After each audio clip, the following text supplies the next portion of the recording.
teď vůbec náročné.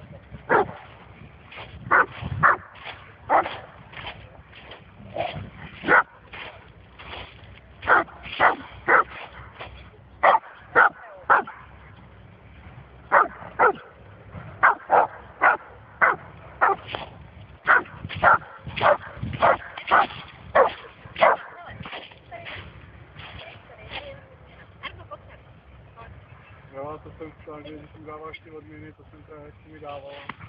Jsem mi přiznal. Tam měl někdo a teď jsem to Tyhle ty? ty nový. Tak jsem mi dával Jo, tam takový jsem ty, ti dávala v tom tom. to byly takový ty vrtulky. Počkej, kde já jsem to koukala. Dentist, no. Jo, to je asi zvuky. Ale tam je asi...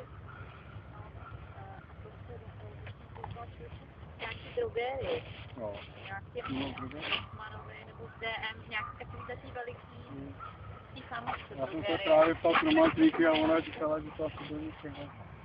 Ještě nechci mají nějakou tam na rohu takhle tam. Jo. Toho postele, že tam taková roh na rohu. Jo, vím, DM. A tam prodávají prsty. No, možná, že to bylo To ona je i na pečku. nějaký takovýhle to bylo. No, nebo to bylo, no, nevím.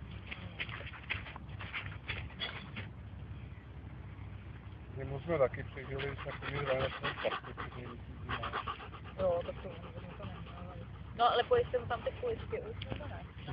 Ne. A přes zimu, když byla Přes jak když byl ten mrak. Margoši? ale to